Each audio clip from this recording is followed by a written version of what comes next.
years old and I have a lot of money, and I come from an abrupt environment. Of course, I'm gonna show my butt off a little. Yeah, I'm gonna make a fool of myself, which I did. I've done a lot of things I'm not proud of. I think about it now, I even tremble, but it happened. There's nothing you can do about it. And you know, I pay for it. Of course I do, because I'm Mike, and I come across as being ominous. It's my whole aura is ominous. The way I come across, my black robes, my black socks, my black shoes. That's everything about me. You know what I mean? And people look at that and they're sometimes intimidated at that. They say I try to intimidate somebody. I must get a good response, because I get the response of intimidated people. And when people are intimidated and frightened of you, the first thing they try to do is destroy you and conquer you. But they don't do it by themselves. They do it collectively. So that's how come collectively I've always had a line of bad stigma, and it's been really it's just been pervasive with me being foolish and reckless my whole life as far as my career is concerned. Joe Louis. Louis. Yeah. Why? Joe Louis was an incredible fighter. He was much smarter than anybody. I think Ali was a better fighter, but I think he would have beat Joe Louis, but I just think Joe Louis was the best. Joe Louis he was just so pragmatic and just so delivering, and just to see him having those guys turn, and he just does it like he's breathing. He's a master. He had a great teacher. You know, sometimes people say that's not fair because they had great teachers, but how can you rate them? If you don't rate them, they can't learn by themselves, because at that time, most of the fights, like Dempsey and those guys, they were learning by themselves. No one taught them how to fight. They learned by getting beat up. But Joe Louis learned. His trainer once said, he said, no, Joe Louis can't beat Jack Johnson, which I think he could have, but he said, Jack Johnson's a manufactured killer. Joe Louis, he's a natural killer, while Joe Louis is a manufactured killer. So in other words, he had a great trainer who was also a great fighter, prepare him for his life as a fighter. And it was tremendous. Joe Louis is an incredible fighter and individual. You told me that you don't believe that people root for you. Did you hear the ovation that you got for Hamed Barrera when Buffer introduced you? Someone told me that, but I didn't believe it. You got the loudest ovation out of everyone that was introduced, and you weren't even there.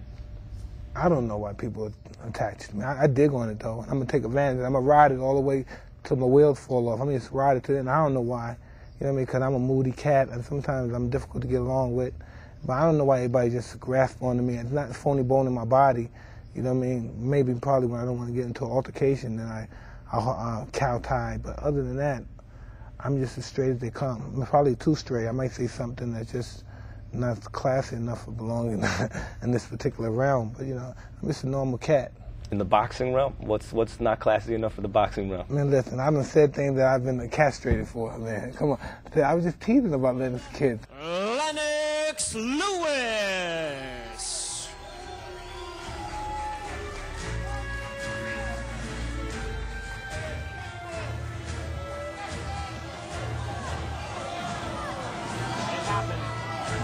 Man, he don't have no kids. I don't want to eat his kids. Golly, I have kids. I don't want to eat this damn kid. I want to play name association with you. You don't have to answer in one word, but whatever comes to mind. Evander Holyfield. An awesome guy, a real strange guy, a real quiet guy, a real kind guy, and just want to live his life. And you know what I mean? Let him live his life. God damn. So what if you have two or three? Man, we're human beings. We're going to screw up, man. Better men than him have made mistakes concerning matters of the heart. Customato. God, I don't know. I don't understand why he died so soon.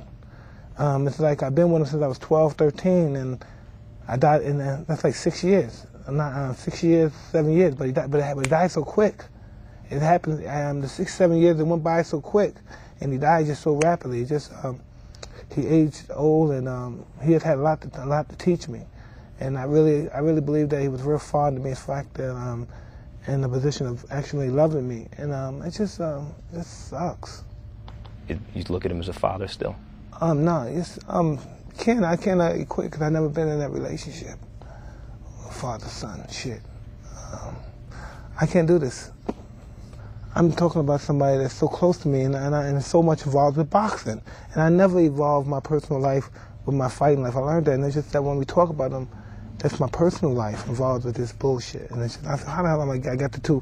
You know, I try not to put the two together, but it's just so hard not to put the two when you mention it. Should I hate Robin Givens No, as you a shouldn't boxing hate him fan? because, Robin Givens was married to Mike Tyson, which wasn't a picnic. It was like Friday the 13th, right? So, but nah, man, she wasn't that bad of a person. She was married to me. I'm no angel, and this thing, we were just two young kids that shouldn't have been married and was kind of famous. Shouldn't have been married in the first place. What do you want to tell your fans, the people who still love you, who give you the shirt off their back if you saw them in the street?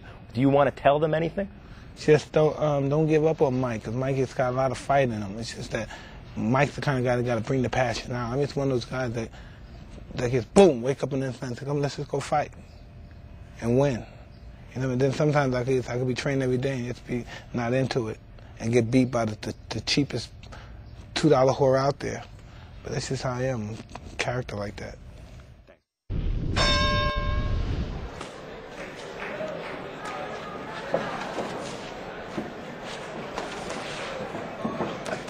That's interesting that you put me in the league with those illustrious fighters, but I've proved since my career, I've surpassed them as far as my popularity. I'm the biggest fighter in the history of the sport. If you don't believe it, just check the cash register.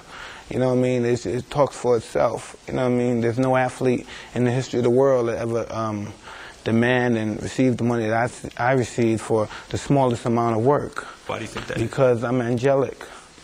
But still, I'm just scum. But I'm angelic, and I take the both, and I just deal with the both. You know what I mean?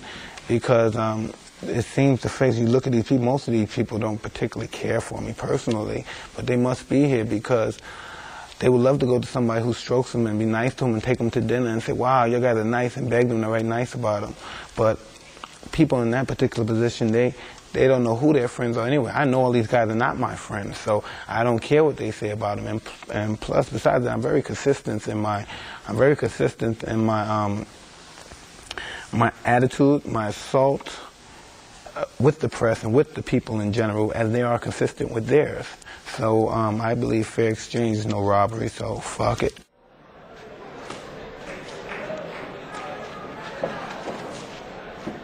I think the average person believes that I'm a fucking nut and I deserve whatever happened to me. That's what I believe.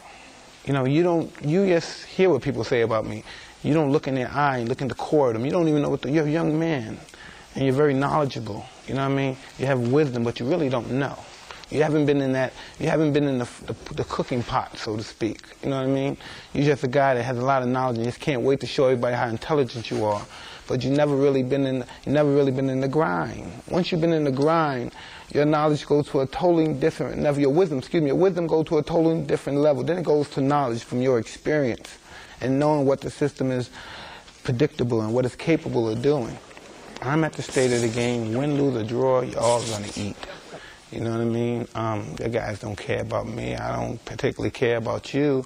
But your guys, I can't beat you guys, but your guys got a better fuck you hand than I do. Your guys control the media and the press. But I'm in the state of my listen, I'm 36 years old, going to 36. I never dreamed of living this long. I never dreamed of fornicating with as many beautiful women as I did. I'm having as much money as I did, and having as beautiful and intelligent kids as I did. So if I was to die tomorrow, I've won. I've won. I've won.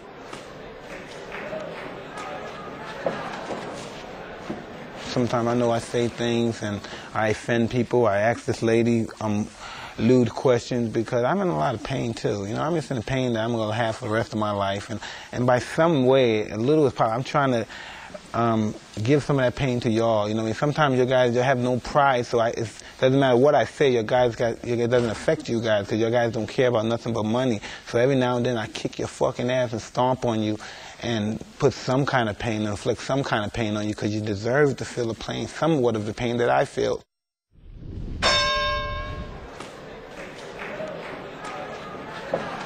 Yeah, I'm pretty much ready, but everything takes time. I've been boxing. I'm basically the master of coming back after fight. I get in shape pretty fast. I just need to get my timing down.